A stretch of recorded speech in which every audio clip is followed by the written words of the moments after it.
Okay, let's talk about Aaron Rodgers, who it has officially been announced that he has been told he will no longer be a part of the Jets. My question I'm going to ask in this video is it worth it for a team to pick him up? And if so, who, and what are the benefits and what are the negatives? Because while a lot of people just say, oh no, he stinks now, I think there's a lot more nuance than that. Like, you can look at his numbers, for example. He was 18th in PFF grade and 21st in passer rating. And keep in mind, this is out of about 44 eligible players. So that's solid, right? It's not great, but certainly if a quarterback like that hits the open market, usually they're one of the top quarterbacks available, right?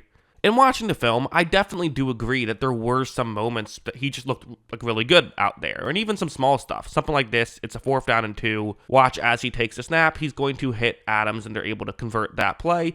That was nothing crazy, but honestly, there were plays like this and just consistent moments where he was able to play well. That's absolutely true. So I don't want to sit here and say that he's a bad quarterback, although there are definitely some negatives you just have to deal with that you wouldn't have to deal with from other quarterbacks. And this is a good example of one of those, in my opinion. So it's a simple play. It's a 3rd down and 4. You have Davante Adams running a one-on-one matchup. And so again, Rodgers and Adams definitely have played together, for a million snaps. Like they know how each other operates, you would assume. On this play, you're going to see Rodgers and Adams going up, and just not being on the same page. I mean, that's essentially what happened, where Rodgers thought Adams was going to cut a little bit more. Adams really kind of just cut and turned around. And because of that, I mean, Adams is open, and the route would have worked had he kept running or had he stopped. Either way, it would have worked. But this is problem one with Aaron Rodgers. And while this one play, whatever, miscommunications happen, they don't happen as much as they happened with the Jets. The Jets, they were happening left and right. And again, this is with two players that know each other well. Because if it's a 4th string guy, okay, maybe you just don't know the playbook. Maybe it's the receiver's fault. Maybe this was the receiver's fault. Adams just got there. I'm not going to say that that's impossible. But again, it was not just one play. This was a consistent issue just throughout. And this is where talking about intangibles, I always tend to not talk about those kind of things just because, we don't know, right? We're not in the locker room. We're not, watching practice. Most of us aren't. We don't know for sure. So I'm not going to speculate on that stuff too much.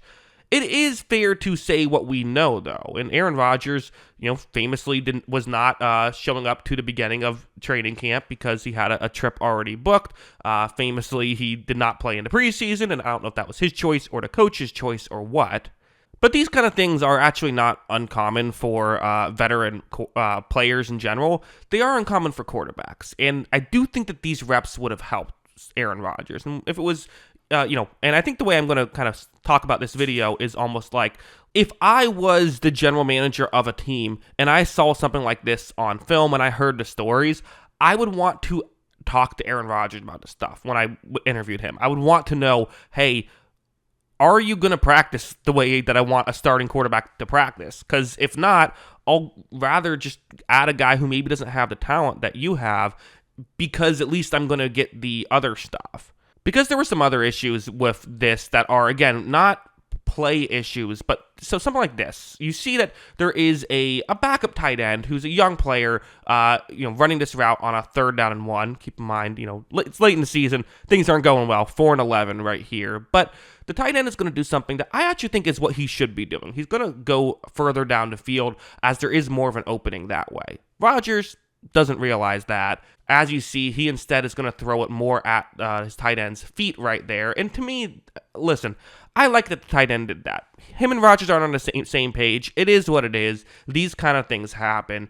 Rodgers did go and essentially, I don't want to say something too strong, but he had things to say to the tight end in a way that seemed like he was very upset about something like this. Then on the very next play, you had something like this. So this is a 4th down and 1. They didn't convert to 3rd down, but okay, let's go for it. We're underdogs here on the road against the Bills. Let's see if we can make something happen. They're going to run the ball, and Rodgers hands it off, but watch his body language on this. Watch how he goes to the sideline and is kind of making a show of the fact that he doesn't agree with the call to just hand it off, which, how much does this stuff matter? But for me personally, again, these are things I would want to talk about if I am adding Aaron Rodgers, because I don't want someone who's going to essentially not be a team player, and when things go wrong, gonna make a show of this kind of stuff. And I mean, when you as a quarterback kind of go to your head coach and say, "What are we doing here?" What's that doing to the rest of the team? They're saying, "Yeah, what are we doing here?" It's a way to essentially get I don't want to say get like a mutiny going, but that is kind of what can happen. And again, this is why this stuff is weird, because with intangibles, they're by definition not tangible. You can't sit here and say how much this stuff matters. I don't know how much these things that Rodgers does that would drive me crazy if I'm a fan of a team he's playing on. I don't know how much this stuff matters. Maybe not. I mean, we could make the Tom Brady comparison. Tom Brady certainly would get on players, but it never felt quite the same, I guess. This is just how it comes across to me, and this is totally subjective. You can feel free to disagree. But on some of these plays, it almost feels like he's trying to make it clear that he's not the one who made the mistake, as opposed to him trying to just genuinely help the team better. Could be wrong about that. So, again, if I was interviewing him, I would simply just want to ask him, have him, clarify this stuff and figure out where his head is at. Because, I'll show some here. There were some impressive plays he made this year. The idea that Rodgers is a washed-up player who can't play at all is ridiculous. I'm not saying he's as good as he once was. He's not. He's not playing at an MVP level. But there still is talent here. The other stuff is, to me, my biggest concern. I mean, some of these plays are really good. But ultimately, that is the question you have to ask yourself if you are considering trying to sign Aaron Rodgers. And again, we don't even know if he wants to play, right? But for me personally, if I'm like the Steelers, let's just use that as an example, and I interview Rodgers and he says, "You know what? I probably was doing some things I shouldn't have been doing with the Jets. In hindsight, I won't show anyone up if even if I don't like a call, I'll still run to the sideline. If I don't want to show up for the beginning of training camp, too bad. I'm going to show up anyway. I'm going to practice. I'll play in preseason. I'm game and ready to go." I'd be like, yeah, let's sign you to a deal. Let's make something happen. I think that you could add some value to him if you do that, and I do think he is still a quarterback who physically can play.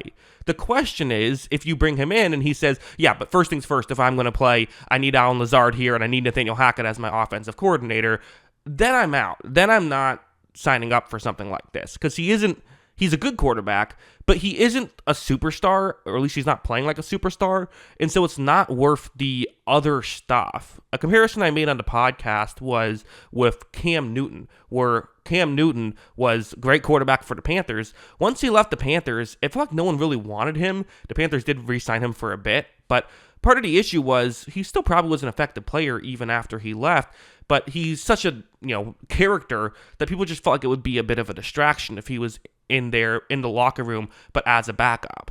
And again, the Panthers did re-sign him later, but as a whole, that was kind of the reasoning. I feel like it's like that with Rodgers, but just more. There's more of it, it seems like. Again, maybe it's a coincidence the Jets happened to go after Nathaniel Hackett and Alan Lazard and Devontae Adams. Maybe Rodgers never asked for it and they just felt like he would like that. I don't know. But I would have to know that stuff if I'm gonna sign him. He is a good enough player to play, though. He absolutely is. And if you think you can, get rid of the wonky stuff, and maybe you think the wonky stuff is just media overblownness, I don't know. I'm not there, right? Then I don't think it'd be a horrible move. But yeah, that's kind of where I stand right now. Where do you stand? Let me know in the comments below. It's Aaron Rodgers. I know there will be a lot of different opinions, so feel free to let me know. Always love hearing from you. And of course, as always, thanks for watching.